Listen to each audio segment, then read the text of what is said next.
জাকসু নির্বাচনের ভোট গ্রহণ হচ্ছে কাল, চলছে প্রস্তুতি। শেষ দিনের প্রচারে ব্যস্ত রাজশাহী বিশ্ববিদ্যালয়ের ছাত্র সংসদ নির্বাচনের প্রার্থীরা।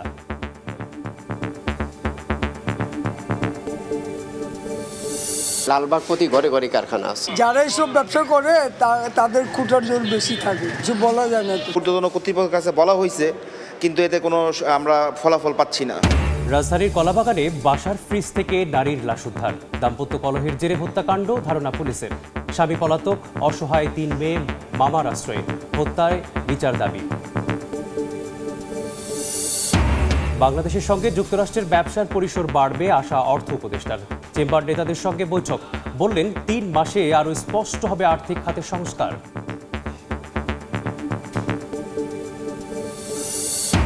এবং অবশেষে শেষ হচ্ছে গাজা যুদ্ধ।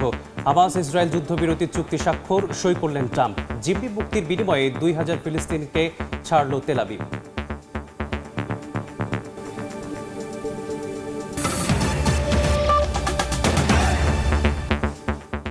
সময় সংবাদের সঙ্গে আছি আমি মেসবাহুল আলী।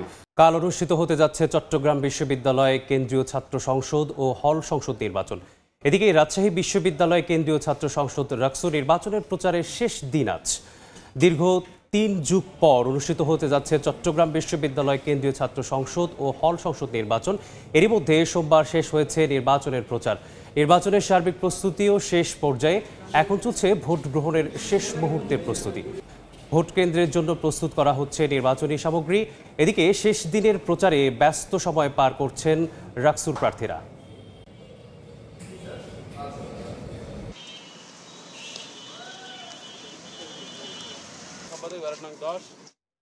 এই মুহূর্তে চট্টগ্রাম বিশ্ববিদ্যালয়ে আছেন রিপোর্টার আলামিন তুষার এবং তারিফ রহমান। রাজশাহী বিশ্ববিদ্যালয়ে আছেন রিপোর্টার সাইফুর রহমান রকি। প্রথমেই যাচ্ছি চট্টগ্রামে তুষারের কাছে। তুষার, গেল রাতে 12টার পর থেকে কিন্তু আনুষ্ঠানিকভাবে যে প্রচারণা ছিল সেগুলো কিন্তু থেমে গেছে। আমরা কিছুক্ষণ আগেই দেখেছি নির্বাচন কমিশনার এই যে অফিসটি রয়েছে সেখানে কিন্তু প্রধান নির্বাচন কমিশনার তিনি কিন্তু প্রবেশ করলেন এবং এখানটা থেকে চাকসু ভবনিক থেকেই কিন্তু এই নির্বাচন কমিশনার অফিস রয়েছে এবং সেখান থেকে কিন্তু তারা তাদের কার্যক্রম পরিচালনা করছেন এবং এখান থেকে যেই 5টি অনুষদ রয়েছে, 5টি অনুষদের যে 15টি আলাদা আলাদা কেন্দ্র রয়েছে সেই কেন্দ্রগুলোতে যে নির্বাচনী যে ইকুইপমেন্টগুলো রয়েছে সেগুলো কিন্তু পাঠানো হবে। ব্যালট বক্স থেকে শুরু করে ব্যালট পেপার এগুলো সবগুলো কিন্তু পাঠানো হবে। আমরা যতটুকু এখনো পর্যন্ত জানতে পেরেছি যে কিছুক্ষণ পরেই আসলে 11টা সাড়ে 11টার পর থেকে সেগুলো কেন্দ্রে পাঠিয়ে দেবে। অন্তত ব্যালট বাক্সগুলো কিন্তু কেন্দ্রে পাঠিয়ে দেওয়ার কার্যক্রম শুরু হবে, এমনটা কিন্তু এখনো পর্যন্ত আমরা জানতে পেরেছি। এবং আমরা শিক্ষার্থীদের সঙ্গে যখন কথা বলছিলাম এখানে আসার পরে, তারা কিন্তু সেই 1990 সালের পরে যেহেতু এই নির্বাচন আবার হচ্ছে, তারা কিন্তু অধীর আগ্রহে অপেক্ষা করছেন আগামীকালকের যে ভোট, সেই ভোটের জন্য। তারা কিন্তু তাদের মধ্যে কিন্তু সেই ধরনের কথাবার্তা চলছে, আলোচনা চলছে। সকাল থেকে ক্লাসের জন্য কিন্তু শিক্ষার্থীরা বেরিয়েছেন, আজকে কিন্তু ক্লাসও কিন্তু রয়েছে। সেই জায়গা থেকে তারা ক্লাস করছেন এবং সেখানেও আমরা যতটুকু জানতে পেরেছি তাদের মধ্যে এই যে নির্বাচনী আমেজ, সেই নির্বাচনী আমেজ কিন্তু তাদের মধ্যে রয়েছে, তাদের আলোচনার মধ্যে রয়েছে। এরবারেও আমি যদি বলি যে 15টি কেন্দ্র রয়েছে, সেখানে 15টি কেন্দ্রে প্রায় 700টি আলাদা আলাদা বুথ রাখা হয়েছে এবং এই যে 5টি অনুষদের কথা বললাম সেখানে আলাদা আলাদা ওএমআর যে ভোট গণনার জন্য সেগুলো কিন্তু ওএমআর মেশিন রাখা হয়েছে এবং সেখানে আলাদা আলাদা ভোট গণনার পরে বিশ্ববিদ্যালয়ের যে আইটির যে শাখা রয়েছে তারাও কিন্তু আবারও কিন্তু গণনা করবেন। অর্থাৎ এই নির্বাচনে কিন্তু 2বার ফলাফল গণনা করা হবে নিশ্চিত হবার জন্য, এরকম তথ্য কিন্তু এখনো পর্যন্ত কিন্তু আমরা সেটা পেয়েছি। এবং আমরা দেখেছি যে শিক্ষার্থীদের মধ্যে যেমনটা বলছিলাম যে তাদের মধ্যে কিন্তু অনেক উৎসাহ কাজ করছে এবং সেই শিক্ষার্থীদের মধ্যে কি ধরনের উৎসাহ কাজ করছে এবং গত দীর্ঘ সময় ধরে আমাদের সহকর্মী তারিফ রহমান এবং রিনি তারা কিন্তু দেখেছেন। আমরা তারিফের কাছে চলে যাব, তিনি শহীদ মিনার এলাকায় রয়েছেন। তিনি আমাদেরকে বলবেন যে শিক্ষার্থীদের মধ্যে কি ধরনের অবস্থা রয়েছে। 19 দিনের ব্যস্ততম প্রচারণার পরে আজকে ক্যাম্পাস একটু নীরব। আমরা গতকাল পর্যন্ত দেখেছি আছে শেষ প্রচারণা আগ পর্যন্ত ব্যস্ত সময় পার করেছেন প্রার্থীরা। পুরো ক্যাম্পাস জুড়ে আসলে একটা আমেজ তৈরি হয়েছে। শিক্ষার্থীদের ক্লাসরুম থেকে শুরু করে ঝুপড়ি হল সব জায়গায় আসলে আলোচনার কেন্দ্রবিন্দুতে ছিল হচ্ছে এই চাকসু নির্বাচন। কারণ দীর্ঘদিন পরে আসলে তারা তাদের যে প্রতিনিধি নির্বাচন করার সুযোগটি পেয়েছেন আসলে সেটি আসলে তাদের কাছে অনেক বেশি উচ্ছ্বসিত বা উল্লসিত আমরা দেখতে পেরেছি। এছাড়া পুরো বিশ্ববিদ্যালয়ে আসলে নির্বাচনের যে একটা আমেজ বহমান রয়েছে সেটি আমরা দেখতে পাচ্ছি। নিরাপত্তা থেকে শুরু করে সকল কার্যক্রমই আসলে নেওয়া হয়েছে। এছাড়া আমরা দেখতে পেরেছি যে পুরো নির্বাচনে চাকসুতে 415 জন প্রার্থী আসলে প্রতিনিধিত্ব করবেন।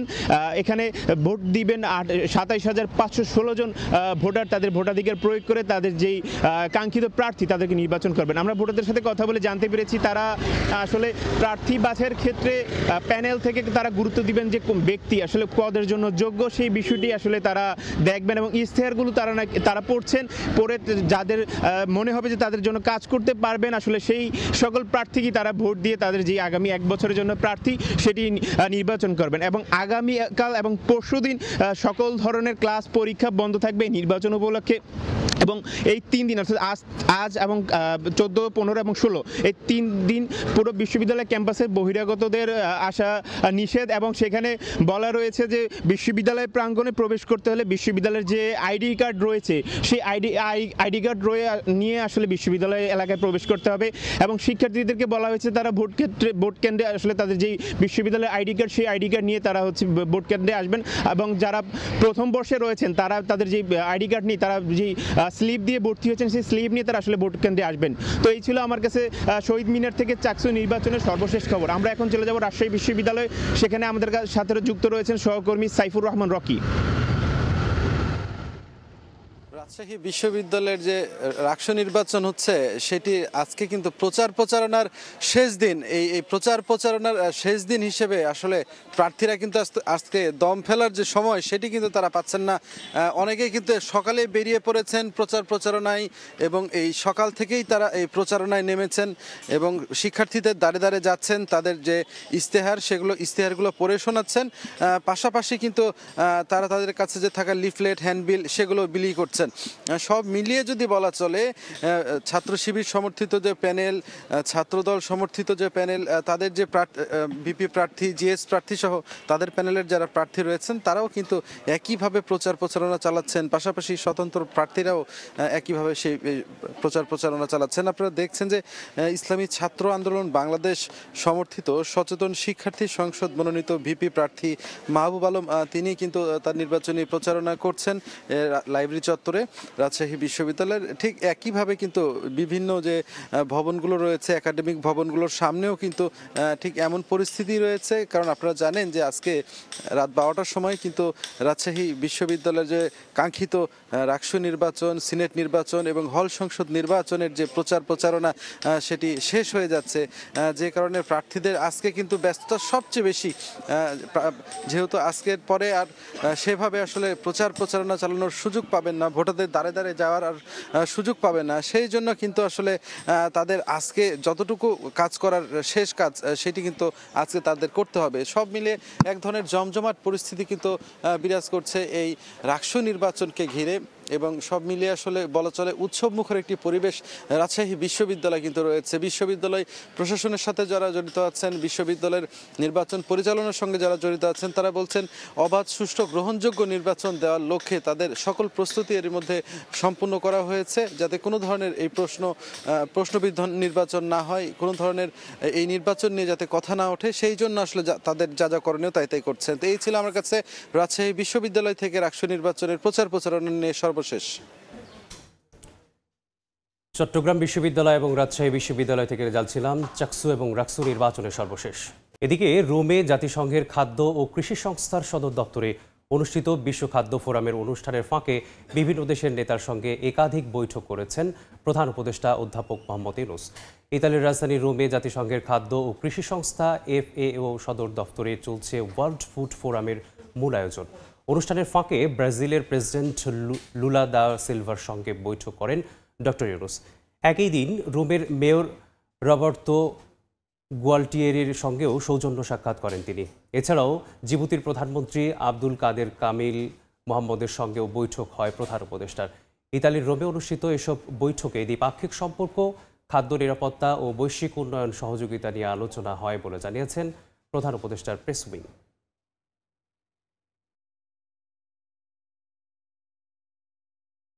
রাজধানীর পুরান ঢাকা যেন পুরোটাই কেমিক্যালের গোডাউন, যে কারণে মাঝে মধ্যেই ঘটছে দুর্ঘটনা।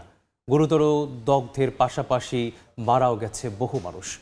আইন অনুযায়ী আবাসিক এলাকায় এসব কারখানা সম্পূর্ণ নিষিদ্ধ হলেও বাস্তব চিত্র একেবারেই ভিন্ন।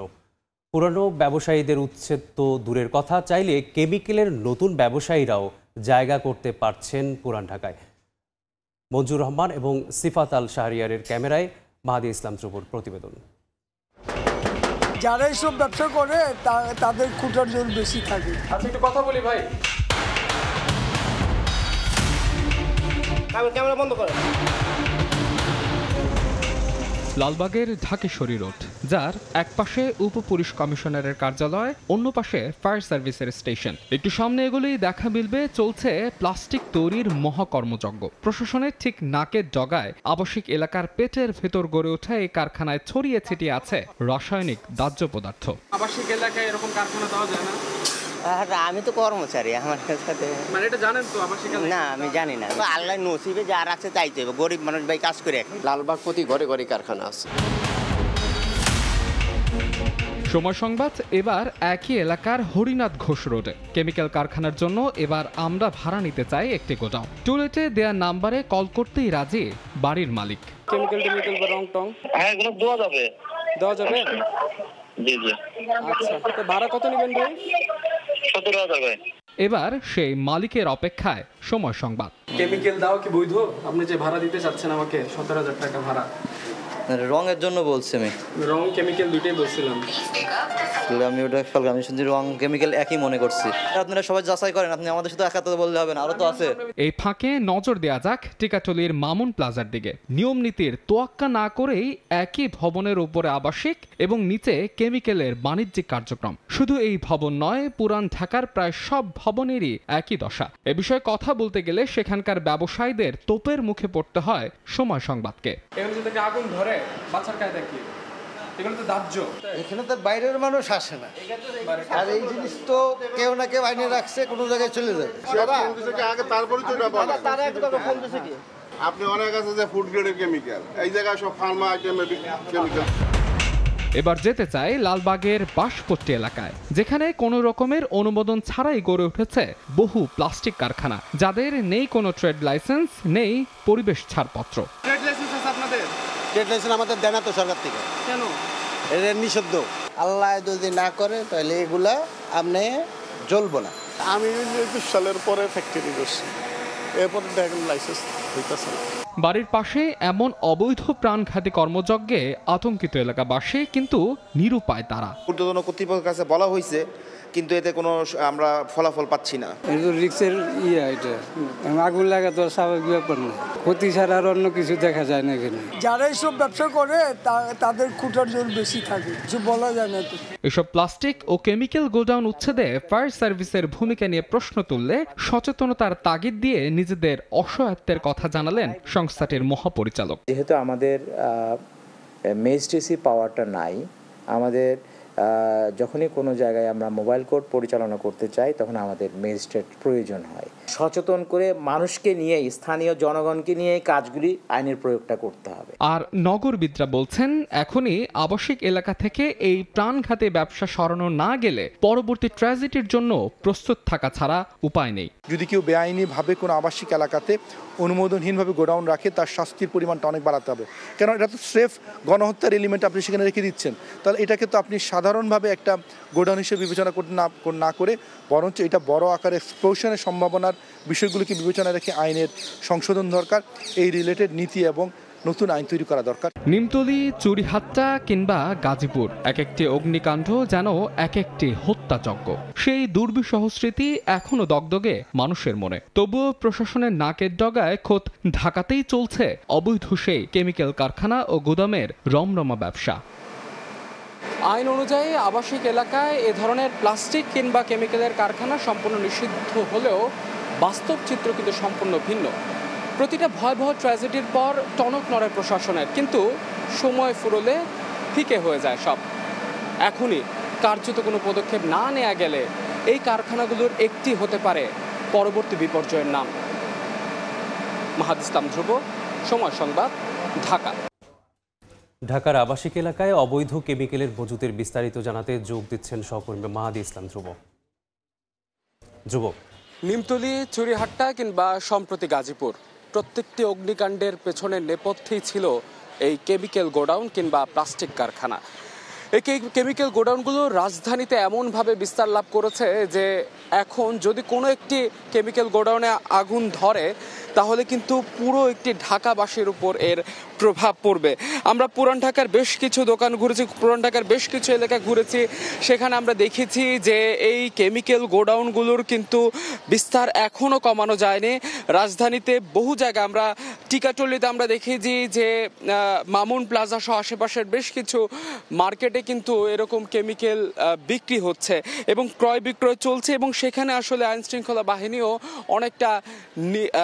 অনেকটা নিশ্চুপ ভূমিকাই পালন করছে। কারণ আমরা যখন তাদের সঙ্গে কথা বলতে যাই তখন কিন্তু আমরা এক ধরনের তোপের মুখে পড়তে হয় আমাদেরকে, কারণ তারা যেটি বলছে তারা দীর্ঘদিন ধরে তারা এই ব্যবসা করছে, কিন্তু আমরা সেখানে দেখেছি যে আসলে অগ্নি নির্বাপকের কোনো ব্যবস্থা সেখানে ছিল না। বিশেষ করে মামুন প্লাজা এবং তার আশেপাশের যে দোকানগুলো ছিল, গোডাউনগুলো ছিল, সেখানের যে গ্যারেজগুলো, সেগুলোকে পুরোটাই কিন্তু কেমিক্যালের গোডাউন বানানো হয়েছে।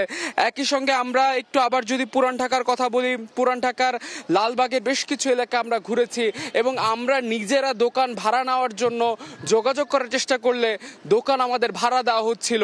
তো এখনো চাইলেই যে কেউ দোকান ভাড়া নিতে পারছে, যে কেউ চাইলেই কেমিক্যালের গোডাউন দিতে পারছে। যখনই বড় কোনো অগ্নিকাণ্ড ঘটে, নিমতলী হোক, চুরিহাট্টা হোক কিংবা সম্প্রতি গাজীপুরের অগ্নিকাণ্ডের কথা আমরা বলি না কেন, অগ্নিকাণ্ড ঘটলে প্রশাসনের টনক নড়ে, বিশেষজ্ঞরা তখন তৎপর হয় এবং আমরাও গণমাধ্যম কর্মীরা সেই সব বিষয় আসলে সংবাদ প্রচার করতে থাকে। কিন্তু আসলে দেখা যায় এইসব ঘটনার পর কার্যত কোনো পদক্ষেপ নেওয়া হচ্ছে কিনা, কিন্তু সেটি কিন্তু আসলে যখন এই কেমিক্যাল নিয়ে এই প্রতিবেদনটি করার সময় আমরা খেয়াল করেছি যে আসলে এই তৎপরতা শুধুমাত্র বড় কোনো অগ্নিকাণ্ডের পরই ঘটে, কিন্তু তখন যখন সময় গড়ালে সবকিছু আবার ফিকে হয়ে যায়। তো রাজধানীতে এখনো আবাসিক এলাকার ভিতরে এই যে কেমিক্যাল গোডাউনগুলো আছে, বিশেষজ্ঞরা বলছেন যদি এই কেমিক্যাল গোডাউন এখনই এখান থেকে উৎখাত করা না যায় তবে আমার পিছনে বা এই যে কোনো একটা কেমিক্যাল গোডাউনই হতে পারে আসন্ন বিপর্যয়ের নাম। সহকর্মী মাহাদি ইসলাম ধ্রুব যুক্ত ছিলেন রাজধানীর পুরান ঢাকা থেকে।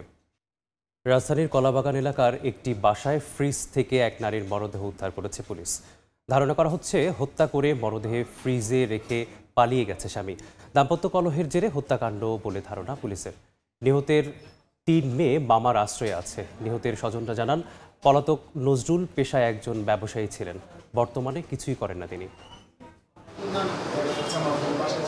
রোববার রাতে 3 মেয়ের ঘুমের পর নিজেও শুতে যান তসলিমা আক্তার। পরদিন ভোরে মেয়েদের আর দেখা হয় না তার। হাতুড়ি দিয়ে খুন করে স্ত্রীর মরদেহ ডিপ ফ্রিজে ঢুকিয়ে রাখেন অভিযুক্ত স্বামী নজরুল। মেয়েদেরকে ফুপির বাসায় নিয়ে গিয়ে উধাও হয়ে যান তিনি।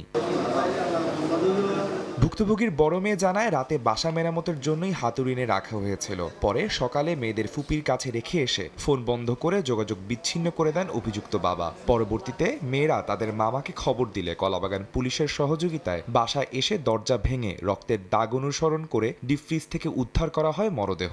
মেয়ের দাবি প্রায় তার মাকে মারধর করত অভিযুক্ত বাবা। থানায় জিডি করি, তখন পুলিশ সহ আইসা ঘরের রুমের তালা ভেঙে ঢুকি, তারপরে তাদের ঘর চেক করা হয়। ঘরের দেয়ালে ফোটা ফোটা রক্ত দাগ ছিল। আমার মাথায় আঘাত করা হয় সম্ভবত হাতুড়ি দিয়ে। আমার বাবা সবসময় নেশা করতো, বাহির থেকেও নেশা করে আসতাম, ঘরেও সবসময় নেশা করতো। একটাই চাওয়া যে আমার বাবার যাতে ফাঁসি হোক।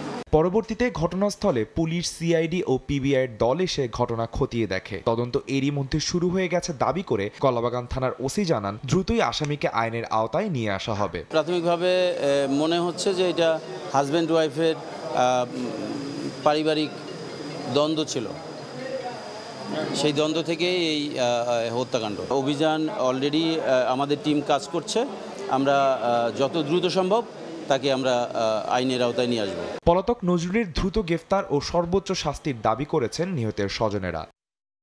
আদনান তুর্য, সময় সংবাদ, ঢাকা। মূল বেতনের 20% হারে বাড়ি ভাড়া ভাতা বৃদ্ধির দাবিতে কেন্দ্রীয় শহীদ মিনারে টানা তৃতীয় দিনের মতো অবস্থান করছেন আন্দোলনরত এমপিওভুক্ত শিক্ষকরা। সেখানে আছেন রিপোর্টার মনির হোসাইন, বিস্তারিত জানবো তার কাছে।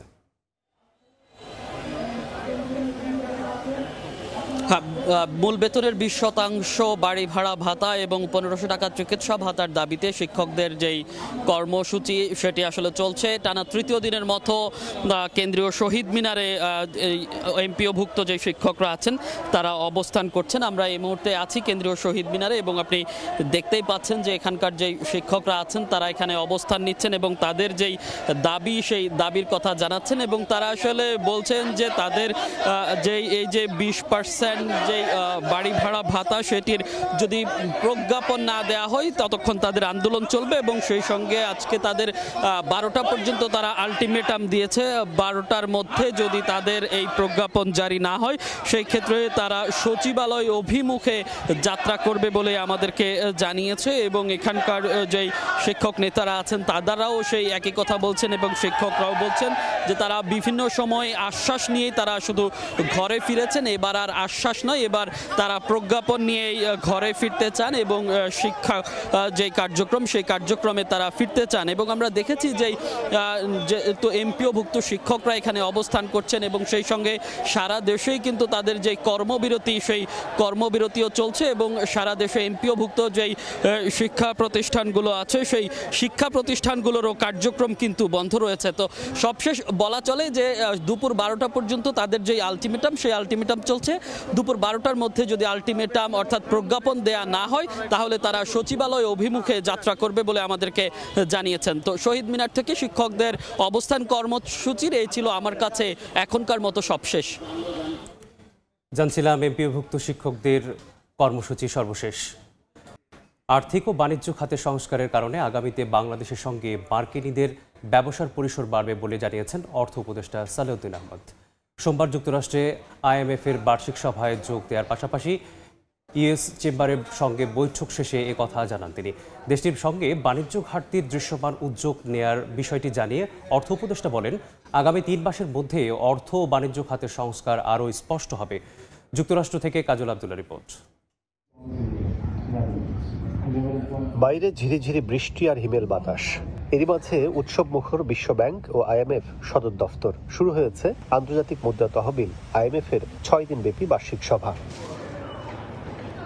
সোমবার স্থানীয় সময় সকাল থেকেই ওয়াশিংটন ডিসিতে বিশ্বব্যাংক ও আইএমএফ সদর দফতর ডেলিগেটসদের উপস্থিতিতে মুখর হয়ে ওঠে। এদিন সভায় যোগ দেয় বাংলাদেশ প্রতিনিধি দল। পরে মার্কিন চেম্বার অব কমার্সের সঙ্গে গুরুত্বপূর্ণ গোলটেবিল বৈঠকে অংশ নেন তারা। সকাল 9টায় ইউএস চেম্বারে অনুষ্ঠিত দ্বিপাক্ষিক বৈঠকে বাংলাদেশের প্রতিনিধিত্ব করেন অর্থ উপদেষ্টা সালেহুদ্দিন আহমেদ, বাংলাদেশ ব্যাংকের গভর্নর আহসান এইচ মনসুর, প্রধান উপদেষ্টার আন্তর্জাতিক বিষয়ক দূত লুৎফে সিদ্দিকী ও ইআরডি সচিব। এ সময় যুক্তরাষ্ট্র সরকারের কূটনীতিক ও চেম্বারের শীর্ষ ব্যবসায়ীরা উপস্থিত ছিলেন। বৈঠকে দুদেশের সম্পর্ক উন্নয়নে, বাণিজ্য সহজীকরণ ও ঘাটতি কমাতে মার্কিন ব্যবসায়ীদের কাছে বিভিন্ন সংস্কারমূলক কার্যক্রমের তথ্য তুলে ধরে বাংলাদেশ। আশ্বস্ত করা হয় সার্বিক অর্থনৈতিক স্থিতিশীলতায়। আমাদের যে রিফর্মগুলো করেছে এটা কন্টিনিউয়াস, বাট এটার একটা ফলটা ওরা দেখতে পাচ্ছে এবং সামনে যাওয়ার যে ক্ষেত্র তৈরি হচ্ছে এটা সুস্পষ্ট এবং they have shown the interest যে তারা বাংলাদেশের সাথে ব্যবসা বাণিজ্য করবে। মার্কিনরা বাংলাদেশের বাণিজ্য পলিসি, রাজস্ব খাত, ইন্স্যুরেন্স সহ বিভিন্ন বিষয়ে পর্যবেক্ষণ তুলে ধরেন। এক্ষেত্রে অন্তর্বর্তী সরকার বেসরকারি খাতকে গুরুত্ব দিয়ে বিভিন্ন নীতিমালা ব্যবসা বান্ধব করার পথ চলায় আগামীতে বাংলাদেশে মার্কিন ব্যবসায়ীদের পদচারণা বাড়াবে বলে প্রত্যাশা অর্থ উপদেষ্টার। প্রাইভেট বিজনেসকে একটা ফ্যাসিলিটেট করতে চেষ্টা করছি বিভিন্ন বিষয়তে। আর তারা কিছু যাদের কিছু ইস্যু আছে, কিছু যেগুলো রেগুলেটরি রিফর্ম, ট্যাক্স রিফর্ম, এগুলোর ব্যাপারে দৃষ্টি আকর্ষণ করেছে। এগুলো আমরা বলছি, এগুলো অলরেডি আমরা নজর দিচ্ছি। ইভেন ইন্স্যুরেন্স সেক্টর নিয়ে কথা বলছি। ডক্টর ইউনূস সরকার দায়িত্ব নেওয়ার পর স্বল্প সময়ে অর্থনৈতিক ভঙ্গুর পরিস্থিতি সামলে ওঠায় ইউএস চেম্বারের নেতারা অন্তর্বর্তী সরকারের প্রশংসা করেছেন বলেও জানায় প্রতিনিধি দলটি। যুক্তরাষ্ট্র বাংলাদেশে বাণিজ্য ঘাটতি প্রায় $500 বিলিয়ন। আগামীতে এই ঘাটতি কমিয়ে আনতে পারলে মার্কিন প্রেসিডেন্টের যে শুল্ক যুদ্ধ তা থেকে আরেক ধাপ সুবিধা নিতে পারবে বাংলাদেশ, এমনটাই মনে করছেন সংশ্লিষ্টরা। ওয়াশিংটন ডিসি থেকে কাজল আব্দুল্লাহ, সময় সংবাদ, যুক্তরাষ্ট্র। ইলিশের প্রজনন মৌসুমে বাংলাদেশি জেলেদের ত্যাগ অনেকটাই বিফলে যাচ্ছে ভারতীয় জেলেদের জন্য। সমুদ্র উপকূলের অভয়াশ্রমে মা ইলিশ রক্ষায় 22 দিন মাছ ধরছেন না বাংলাদেশি জেলেরা। তবে থেমে নেই ভারতীয়রা। শুধু নিজেদের জলসীমাই নয়, বাংলাদেশি জলসীমায়ও ঢুকে পড়ছেন তারা। উপকূলের প্রতিনিধিদের সহযোগিতায় এম এ আজিমের রিপোর্ট। দেশের জলসীমায় শত শত ভারতীয় মাছ ধরা ট্রলার। প্রজনন মৌসুমের আগে বাংলাদেশি জেলেদের উপস্থিতিতেই এভাবে ঢুকে পড়ে ভারতীয়রা।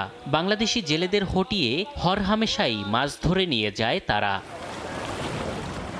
মাইলিশ রক্ষায় মাছ ধরায় নিষেধাজ্ঞার কারণে এখন সাগরে যাচ্ছেন না বাংলাদেশি জেলেরা। তাদের অনুপস্থিতিতে এখন অবাধেই মাছ ধরছেন ভারতীয় জেলেরা।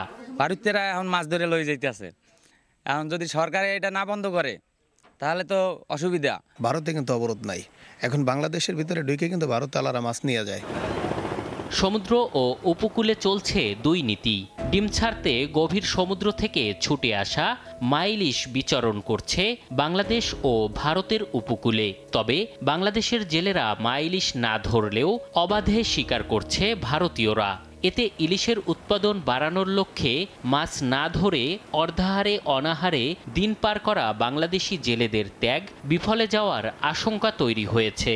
ভারতীয় ট্রলার বাংলাদেশের সীমানা ঢুকে মাছ ধরে নিয়ে যাইতেছে, আমাদের নৌটহল নাই। আমরা সব কিনে উঠতে গেছি, ভারতবাসী তো মাছ ধরে লই যাবে, আমরা তো আলাপ পাবো না। ইলিশ গবেষকরা বলছেন দুদেশের উপকূলেই বিচরণ করে মা ইলিশ, তাই শুধু একটি অংশে নয়, দুদেশের সমুদ্র ও উপকূলেই মা ইলিশ রক্ষা করা গেলে উৎপাদন আরও বাড়ানো সম্ভব। এখন এক অঞ্চলের জেলেরা হয়তো যে সময় ধরছে আরেক অঞ্চল নিরাপত্তা দিচ্ছে, কিন্তু তাহলে তো পুরো নিরাপত্তা পাচ্ছে না। তার কারণ পানির নিচে মাছ ইলিশ, তারা তো আর ভৌগোলিক সীমারেখা জানে না। বিষয়টি নিয়ে যোগাযোগ করা হয় মৎস্য অধিদপ্তরের মহাপরিচালকের সঙ্গে। পররাষ্ট্র দপ্তরের সহযোগিতায় প্রজনন মৌসুমে একই সঙ্গে নিষেধাজ্ঞার পদক্ষেপ নেয়ার আশ্বাস তার। বাংলাদেশে মা ইলিশ সংরক্ষণের জন্য উদ্যোগ হয় 22 দিনে, তাই ইন্ডিয়াতে সেটা হয় না, বা যদি হয়েও থাকে তাহলে যেন একসাথে হয়, এটি উদ্যোগ। আমরা ভবিষ্যতে এটা আমরা চিন্তা ভাবনা করব, এই মুহূর্তে আমাদের উদ্যোগ নেই। আর নিষেধাজ্ঞার সময় বাংলাদেশের জলসীমায় টহল বাড়ানোর আশ্বাস কোস্টগার্ডের। বিদেশি ফিশিং ট্রলার যাতে বাংলাদেশের জলসীমায় প্রবেশ করে অবৈধভাবে ইলিশ আহরণ করতে না পারে সেই বিষয়ে কোস্টগার্ড ও নৌবাহিনী যৌথভাবে কঠোর নজরদারি বজায় রেখেছে। প্রজনন মৌসুমে শুধু বাংলাদেশে নিষেধাজ্ঞা আরোপ করায় 20 বছরের ব্যবধানে ইলিশের উৎপাদন বেড়েছে প্রায় 4 লাখ মেট্রিক টন। দুদেশের যৌথ পদক্ষেপ যা আরও বাড়াতে পারে। এম এ আজিম, সময় সংবাদ, ঢাকা। দীর্ঘ 2 বছরের রক্তক্ষয়ী যুদ্ধের পর অবশেষে শান্তির পথে গাজা। মিশরের শারম আল শেখে বিশ্ব নেতাদের উপস্থিতিতে যুদ্ধবিরতির চুক্তিতে স্বাক্ষর করলেন মার্কিন প্রেসিডেন্ট ডোনাল্ড ট্রাম্প। এই চুক্তির মধ্য দিয়ে শেষ হতে যাচ্ছে গাজা যুদ্ধ। ইসরায়েল ও হামাসের কোনো প্রতিনিধি সম্মেলনে উপস্থিত ছিলেন না। এর আগে জিবিদের মুক্তির পর ইসরায়েলি কারাগার থেকে ছাড়া পান প্রায় 2000 ফিলিস্তিনি বন্দী। বিশ্ববাসী অপেক্ষায় ছিল কবে থামবে রক্তপাত। অবশেষে সেই অপেক্ষার অবসান। মিশরের শারম আল শেখের আন্তর্জাতিক শান্তি সম্মেলনে 20 দফা যুদ্ধবিরতির নথিতে সই করেন মার্কিন প্রেসিডেন্ট ডোনাল্ড ট্রাম্প। তার সঙ্গে ছিলেন মিশরের president Abdel Fattah al CC, তুরস্কের প্রেসিডেন্ট এরদোয়ান ও কাতারের আমির শেখ তামিম সহ 28 দেশের নেতা।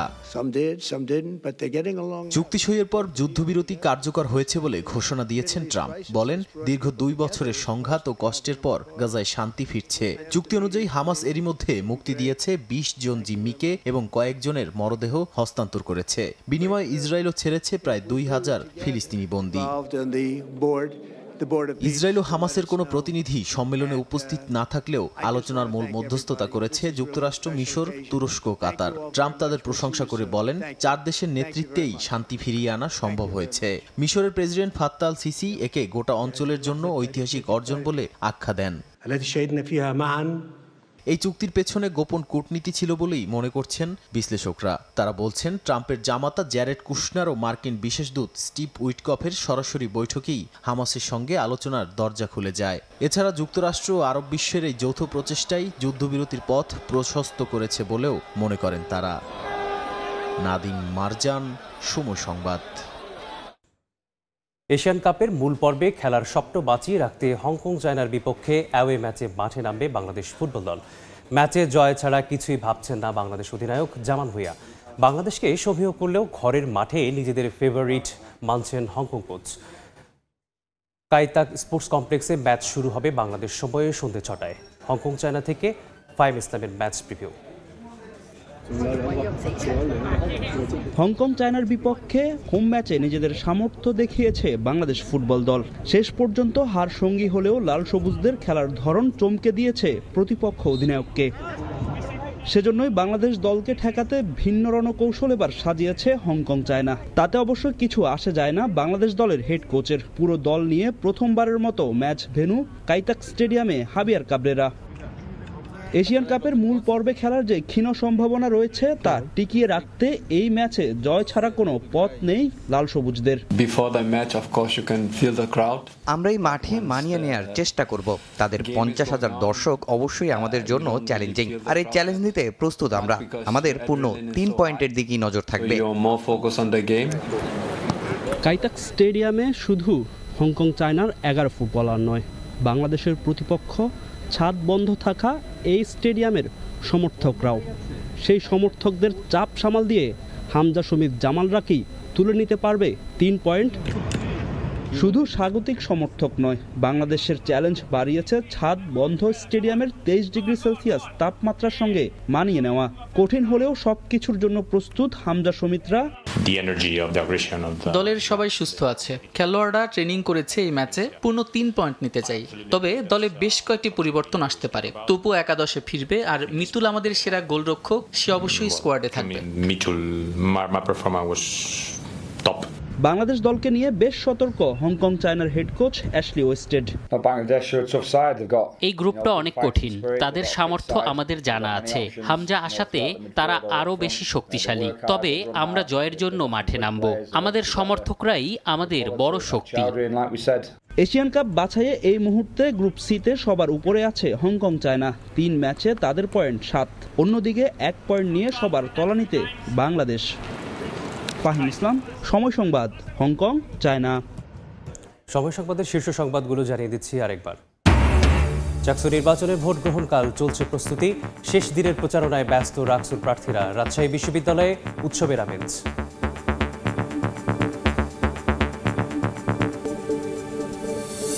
লালবাগ প্রতি ঘরে ঘরে কারখানা আছে। যারা এইসব ব্যবসা করে তাদের খুঁটার জোর বেশি থাকে, কিছু বলা যায় না। ঊর্ধ্বতন কর্তৃপক্ষের কাছে বলা হয়েছে, কিন্তু এতে কোনো আমরা ফলাফল পাচ্ছি না। এবং রাজধানীর কলাবাগানে বাসার ফ্রিজ থেকে নারীর লাশ উদ্ধার। পলাতক স্বামী দাম্পত্য কলহের জেরে হত্যা বলে ধারণা পুলিশের। অসহায় 3 মেয়ে মামার আশ্রয়ে বিচার দাবি।